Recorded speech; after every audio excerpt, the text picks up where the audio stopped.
ಆತ್ಮೀಯ H16 news ಅರ್ಥಾತ್ ಸೀತಾರಾಮ್ ನ್ಯೂಸದ ವೀಕ್ಷಕರೇ, ನಾನು ನಿಮ್ಮವ ಎಂ ಆಯುಧ ಮಲ್ಲಪ್ಪ ಜೊತೆ ಅವರು. ತಾವು ಈಗ ಸುದ್ದಿಗಳ ಲೋಕಕ್ಕೆ ಎಂಟ್ರಿ ಹೊಡಿತಾ ಇದ್ದೀರಿ. ಈ ಸುದ್ದಿಗಳನ್ನು ಪ್ರತಿಯೊಂದು ನೋಡೋ ಜೊತೆಗೆ ನಿಮ್ಮ ಅಭಿಪ್ರಾಯಗಳನ್ನು ಹಂಚ್ತಾ ಇರಿ. ಯಾಕಂದರೆ ಈ ಸುದ್ದಿಗಳು ನಿಮಗಾಗಿ, ನಿಮ್ಮ ಬದುಕಿಗಾಗಿ, ನಿಮ್ಮ ವೈಚಾರಿಕೆಗಾಗಿ, ನಿಮ್ಮ ತಿಳುವಳಿಕೆಗಾಗಿ ಅನ್ನೋದು ನಿಮಗೂ ಗೊತ್ತು. ಜೊತೆಗೆ ನಮಗೂ ನಿಮ್ಮೊಂದಿಗೆ ಇದೊಂದು ಮಾತಾಡುವಂಥ ಜೊತೆಗೆ ಸುದ್ದಿಗಳನ್ನು ಬಿಡುವಂಥ ಕೆಲಸ. ಈ ಕೆಲಸದಲ್ಲಿ ನಾವು ನಿಮ್ಮೊಂದಿಗಿದ್ದೀವಿ ಅಂತ ಹೇಳ್ತಾ ನೋಡ್ತಾ ಇರಿ ಈ ಸುದ್ದಿಗಳನ್ನು.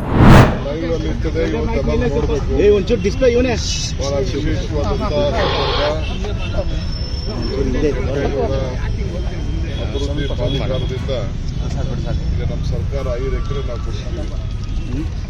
ನಾವೇ ಇದನ್ನ ಪ್ರಾಧಿಕಾರ ರಚನೆ ಮಾಡಿದವರು, ನಾವೇ ಭೂಮಿ ಕೊಟ್ಟಿರೋರು, ನಾವೇ ಅದಕ್ಕೊಂದು ಭವ್ಯವಾದಂಥ ಕಟ್ಟಡ ಕಟ್ಟಬೇಕು ಅಂತೇಳಿ ಒಂದು ಶಂಕುಸ್ಥಾಪನೆ ಮಾಡ್ತೇವೆ. ಇವತ್ತು ಬೆಳಗ್ಗೆ ನಾನು ಹೋಗಿ ಇಂಟರ್ನ್ಯಾಷನಲ್ ಏರ್ಪೋರ್ಟ್ಗೆ ಹೋಗಿ ಅದು ಕೂಡ ನಾನು ಕೃಷ್ಣಬೈರೇಗೌಡರು, ಮುನಿಯಪ್ಪನವರು ಮತ್ತು ನಮ್ಮ ಇವರೆಲ್ಲ ಸೇರಿ ಅಧಿಕಾರಿಗಳೆಲ್ಲ ಸೇರಿ ನಾವೆಲ್ಲ ಅಲ್ಲಿ ಗೌರವ ಸಲ್ಲಿಸಿಕೊಂಡು ನಾವು ಬಂದಿದ್ದೇವೆ. ಸರ್ಕಾರದಲ್ಲಿ ಸೆಪ್ಟೆಂಬರ್ ನಂತರ ಸಾಕಷ್ಟು ಕ್ರಾಂತಿ ಆಗುತ್ತೆ ಅನ್ನೋ ಮಾತುಗಳು ರಾಜಣ್ಣ ಅವರು ಹೇಳ್ತಾ ಇರೋದು. ಸತೀಶ್ ಜಾರಕಿಹೊಳಿ ಅವರು ಗೊತ್ತಿಲ್ಲ, ಅವ್ರ ಹತ್ರ ಮಾತಾಡ್ಬಿಟ್ಟು ಪವರ್ ಸೆಂಟರ್ಗಳು ಜಾಸ್ತಿ ಆಗಿವೆ ಅಂತ ಹೇಳ್ತಾ ಇದ್ದಾರೆ. ಅವ್ರನ್ನೇ ಕೇಳಿದ್ದೀನಿ.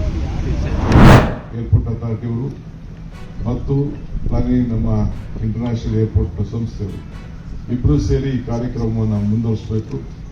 ನಾವೆಲ್ಲ ಬಂದು ಮುಂದಿನ ದಿನಗಳಲ್ಲಿ ನಾವಾಗಲಿ ಸ್ವಾಮಿಗಳಾಗಲಿ ನಾವೆಲ್ಲ ಬಂದು ಅತಿಥಿಗಳಾಗಿ ಬಂದು ಪಾಲ್ಗೊಂಡು ಕೆಂಪೇಗೌಡರಿಗೆ ಬೆಳಗ್ಗೆ ಅಷ್ಟಕ್ಕೆ ಇಲ್ಲಿಂದ ನಮನ ಮಾಡಿ ಆಮೇಲೆ ಮುಂದಕ್ಕೆ ನಮ್ಮ ಕಾರ್ಯಕ್ರಮವನ್ನು ನಡೆಸುವಂಥ ಕೆಲಸವನ್ನು ಮಾಡ್ತೇವೆ. ಎಲ್ಲರೂ ಕೂಡ ನಾನು ರಿಕ್ವೆಸ್ಟ್ ಮಾಡ್ತೀನಿ, ಈಗ 12 ಗಂಟೆಗೆ ನಮ್ಮ 5 ಎಕರೆ ಜಮೀನನ್ನು ಕೆಂಪೇಗೌಡ ಅಭಿವೃದ್ಧಿ ಪ್ರಾಧಿಕಾರಕ್ಕೆ ಜಮೀನನ್ನು ನಮ್ಮ ಸರ್ಕಾರ ಕೊಟ್ಟಿದೆ. ಭವ್ಯವಾದಂಥ ಕಟ್ಟಡ ನಿರ್ಮಾಣ ಮಾಡಬೇಕು ಅಂತೇಳಿ ಈಗಾಗಲೇ ನಕ್ಷೆಗಳು ಕೂಡ ತಯಾರಾಗ್ತದೆ. ಇವತ್ತು ಭೂಮಿ ಪೂಜೆ ಕಾರ್ಯಕ್ರಮ ಕೂಡ 12 ಗಂಟೆ 15 ನಿಮಿಷಕ್ಕೆ ಇಟ್ಕೊಂಡಿದ್ದೇವೆ. ಈಗ ತಕ್ಷಣ ಇವರಿಂದ ಹೋಗಿ ನಾವು ವಿಧಾನಸೌಧ ಎದುರುಗಡೆ ಕೆಂಪೇಗೌಡ ನಾವು ಇದಕ್ಕೆ ಪ್ರತಿಭೆಗೆ ಅಲ್ಲಿ ಪೂಜೆ ಮಾಡಬೇಕು, ಮಾಲಾರ್ಪಣೆ ಮಾಡಬೇಕು, ಕಾರ್ಪೊರೇಷನ್ ಮಾಲಾರ್ಪಣೆ ಮಾಡಬೇಕು. ಅದಾದಮೇಲೆ ನಾವು ಅಲ್ಲಿಗೆ ಹೋಗ್ತೇವೆ. ನಾವೆಲ್ಲ ಸಹಕಾರವನ್ನು ಕೊಡಬೇಕು ಅಂತೇಳಿ ತಮ್ಮಲ್ಲಿ ಪ್ರಾರ್ಥಿಸಿ ತಮ್ಮೆಲ್ಲರೂ ಕೂಡ ಶುಭ ಹಾರೈಸಿ ಸಾಯಂಕಾಲ today I would like to congratulate again 3 awards has been finalized by my revenue department and the Pradhikara. Today I would like to congratulate the Bangalore International Airport Authority as an institution. They have got the award, Kempegowda Award this year. It is a great event. So I wish them all the best. Congratulations to them. ಎಲ್ಲರೂ ಕೂಡ ದುಡಿದಂಥ ಎಲ್ಲ ಸಿಬ್ಬಂದಿಗಳು ಕೂಡ all the employees, officers of this authority and the airport limited. I would like to congratulate them. Thank you. ಎಲ್ಲರಿಗೂ ನಮಸ್ಕಾರ. ಮತ್ತೊಮ್ಮೆ ಭೇಟಿ ಮಾಡೋಣ ಮಧ್ಯಾಹ್ನ. ಜ್ಞಾನ ಭಾರತಿಯಲ್ಲಿ ಮಾಡಬೇಕು ಅಂತ ಹೇಳಿದ್ರಿ ಸರ್, ಅಲ್ಲೇ ಆಗ್ತಾ ಇದೆಯಾ? ಲೀಗಲ್ ಇಶ್ಯೂಸ್ ಮೊನ್ನೆಲ್ಲ ಇವ್ರನ್ನ ಮೈಸೂರು ಹತ್ರ ಮಾತಾಡ್ತೀನಿ, ವಿಡಿಯೋನ ಕರೆದು ಮಾತಾಡ್ತೀನಿ. ಕೆಲವು ಜಾಗ ಇದೆ, ಇನ್ನೊಂದು ಜಾಗ ಇತ್ತು, ಸ್ವಲ್ಪ ಆದಷ್ಟು ಮೆಟ್ರೋ ಹತ್ರ ಇರುವಂಥ ಜಾಗನ ಫೈನಲೈಸ್ ಮಾಡಿ. ಅಂದರೆ ಜ್ಞಾನ ಭಾರತಿ ಕ್ಯಾನ್ಸಲ್ ಆಯ್ತಾ ಸರ್?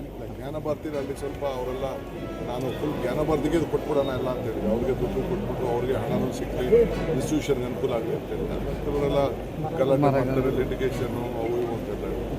ಯಾರಿಗೆ ಗಲಾಟೆ ಮಾಡ್ಕೊಂಡು ಯಾಕೆ ಮಾಡಬೇಕು ಅನ್ನೋ ದೃಷ್ಟಿಯಿಂದ ಸರ್ ಬೆಂಗಳೂರು ಹೊರಭಾಗದಲ್ಲ ಅಥವಾ ಒಳಭಾಗದಲ್ಲಿ ಏನಾದರೂ ಮಾಡ್ತೀರಾ? ಕಿಲೋಮೀಟರ್ ದೂರ ಹೋಗುತ್ತೆ ಏರ್ಪೋರ್ಟ್ ಇಂದ. ಅದು ನಮ್ಮ ದೊಡ್ಡ ಚಾಲೆಂಜ್ ಕೆಲಸ. Okay, thank you sir. Sir ಇವತ್ತು ಕೆಂಪೇಗೌಡ ಜಯಂತಿ ಪ್ರಶಸ್ತಿ ಪ್ರದಾನ ಆಯಿತು. 1 ಲಕ್ಷ ಕೋಟಿ ಅನೌನ್ಸ್ ಮಾಡಿದ್ದೀವಿ. 1 ಲಕ್ಷ ಕೋಟಿ ಕೆಲಸವನ್ನು ಈಗಾಗಲೇ ಬೆಂಗಳೂರು ನಗರದಲ್ಲಿ ಕೂತ್ಕೊಳ್ಳಲಿಕ್ಕೆ ನಾವು ಯೋಜನೆ ಸಿದ್ಧತೆ ಮಾಡಿ ಟೆಂಡರ್ಗಳನ್ನ ಕರೆದಿದ್ದೇವೆ. ಹಣ ಇಲ್ಲದೆ ಒಂದು ಕಡೆ ಬ್ಯಾಂಕ್ ಗ್ಯಾರಂಟಿ ಕೂಡ ಸರ್ಕಾರ ಇವತ್ತು ಕೊಟ್ಟಿದೆ. ಮೆಟ್ರೋ ಇರ್ಬೋದು, ಪೆರಿಫೆರಲ್ ರಿಂಗ್ ರೋಡ್ ಇರ್ಬೋದು, ಫ್ಲೈಓವರ್ ಇರ್ಬೋದು, ಟನಲ್ ಇರ್ಬೋದು ಮತ್ತು ಬೇರೆ ಬೇರೆ ಅನೇಕ ಯೋಜನೆಗಳಿಗೆ ಈಗಾಗಲೇ ಕೊಟ್ಟಿದ್ದೇವೆ. ಸೊ ಅದಕ್ಕೆಲ್ಲ ಕೂಡ ನಾವು ಈಗಾಗಲೇ ರೂಪವನ್ನು ಸರ್ ಸ್ಟೇಡಿಯಂ ಮಾಡೋ ಪ್ಲ್ಯಾನ್ ಮಾಡಿದ್ದೀರಾ ಸರ್? ಖಂಡಿತ ಒಂದು ಬೆಂಗಳೂರಿಗೆ ಮತ್ತೊಂದು ಸ್ಟೇಡಿಯಂ ಬೇಕು, ಭಾಳ ದೊಡ್ಡ ಸ್ಟೇಡಿಯಂ. ಅದು ಜಾಗ ಇದೆ, ಆ ಜಾಗನ ಗುರುತಿಸಿದ್ದೇವೆ. ಎಲ್ಲೆಲ್ಲಿ ಸರ್? ಎಲ್ಲೆಲ್ಲಿ ಸರ್? ಈಗ ನಾನು ಈಗೆಲ್ಲ ಹೇಳೋಕ್ಕಾಗಲ್ಲ. ಅಲ್ಲ ಸರ್, 2 ಜಾಗ ಅಂದ್ರಲ್ಲ, ಯಾವ್ಯಾವ ಜಾಗ ಐಡೆಂಟಿಫೈ ಮಾಡಿದ್ದೇವೆ. ಯಾಕೆಂದರೆ ಮಿನಿಮಮ್ 40ರಿಂದ 50 ಎಕರೆ ಬಂದಿದೆ. ಸ್ಟೇಡಿಯಂ ಮಾಡೋದಕ್ಕಿಂತ ಪಾರ್ಕಿಂಗ್ ವ್ಯವಸ್ಥೆ ಕೂಡ ಮಾಡಬೇಕಾಗಿದೆ, ಕನೆಕ್ಟಿವಿಟಿ ಮಾಡಬೇಕಾಗಿದೆ. 2 ಜಾಗ ಐಡೆಂಟಿಫೈ ಮಾಡಿದ್ದೇವೆ, ಸೌತಲ್ಲಿ ಒಂದು, ನಾರ್ತಲ್ಲಿ ಒಂದು. ಆಮೇಲೆ ಸದ್ಯದಲ್ಲೇ ನಿಮ್ಗೆ ತಿಳಿಸ್ತೀನಿ. ಸ್ಕೈಡೆಕ್ ಜ್ಞಾನ ಭಾರತಿಯಲ್ಲಿ ಮಾಡಬೇಕು ಅಂತ ಹೇಳಿದ್ರಿ ಸರ್, ಅಲ್ಲೇ ಆಗ್ತಾ ಇದೆಯಾ? ಲೀಗಲ್ ಇಶ್ಯೂಸ್ ಮೊನ್ನೆಲ್ಲ ಇವ್ರನ್ನ ನೈಸೂರ್ ಹತ್ರ ಲೆಕ್ಕದು ಮಾತಾಡಿದ್ದೀನಿ, ಪಿ ಡಿ ಅವ್ರನ್ನ ಕರೆದು ಮಾತಾಡಿದ್ದೀನಿ. ಕೆಲವು ಜಾಗ ಆಗಿದೆ, ಇನ್ನೊಂದು ಜಾಗ ಇತ್ತು, ಸ್ವಲ್ಪ ಆದಷ್ಟು ಮೆಟ್ರೋ ಹತ್ರ ಇರುವಂಥ ಜಾಗನ ಫೈನಲೈಸ್ ಮಾಡಿ. ಅಂದರೆ ಜ್ಞಾನ ಭಾರತಿ ಕ್ಯಾನ್ಸಲ್ ಆಯ್ತಾ ಸರ್? ಜ್ಞಾನ ಭಾರತಿಲಿ ಅಲ್ಲಿ ಸ್ವಲ್ಪ ಅವರೆಲ್ಲ ನಾನು ಫುಲ್ ಜ್ಞಾನ ಭಾರತಿಗೆ ಇದು ಕೊಟ್ಬಿಡೋಣ ಎಲ್ಲ ಅಂತ ಹೇಳಿದೆ. ಅವ್ರಿಗೆ ದುಡ್ಡು ಕೊಟ್ಬಿಟ್ಟು ಅವ್ರಿಗೆ ಹಣನೂ ಸಿಕ್ಕಲಿ, ಇನ್ಸ್ಟಿಟ್ಯೂಷನ್ಗೆ ಅನುಕೂಲ ಆಗಲಿ ಅಂತ ಹೇಳಿ. ಆಮೇಲೆ ಕೆಲವರೆಲ್ಲ ಗಲಾಟೆ ಮಾಡ್ತಾರೆ, ಲಿಟಿಗೇಷನ್ನು ಅವು ಇವು ಅಂತ ಹೇಳಿ. ಯಾರಿಗೆ ಗಲಾಟೆ ಮಾಡ್ಕೊಂಡು ಯಾಕೆ ಮಾಡಬೇಕು ಅನ್ನೋ ದೃಷ್ಟಿಯಿಂದ ಸರ್, ಬೆಂಗಳೂರು ಹೊರಭಾಗದಲ್ಲ ಅಥವಾ ಒಳಭಾಗದಲ್ಲಿ ಏನಾದರೂ ಮಾಡ್ತೀರಾ? ಕಿಲೋಮೀಟರ್ ದೂರ ಹೋಗುತ್ತೆ ಓಕೆ, ಏರ್ಪೋರ್ಟ್ ಇದೆ. ಅದು ನಮ್ಮ ದೊಡ್ಡ ಚಾಲೆಂಜ್ ಕೆಲಸ. Okay, thank you sir. ಆದ್ಮೇಲೆ ಎಲ್ಲ ಸುದ್ದಿಗಳನ್ನು ನೋಡಿದ್ರಲ್ಲ, ಏನು ಅನಿಸ್ತು ನಿಮಗೆ? ಇದರಲ್ಲೇ ನಿಮ್ಗೆ ಲೈಕ್ ಆಗಿರ್ಬೋದು, ಡಿಸ್ಲೈಕು ಆಗಿರ್ಬೋದು, ಕಾಮೆಂಟ್ ಬೇಡಪ್ಪ ಅಂತೂ ಅನಿಸಿರ್ಬೋದು, ಕಾಮೆಂಟ್ ಮಾಡಬೇಕಪ್ಪ ಅನಿಸಿರ್ಬೋದು, ಶೇರ್ ಮಾಡಬಾರ್ದಪ್ಪ ಅನಿಸಿರ್ಬೋದು, ಅದು ಮಾಡಬೇಕು ಅನಿಸಿರ್ಬೋದು.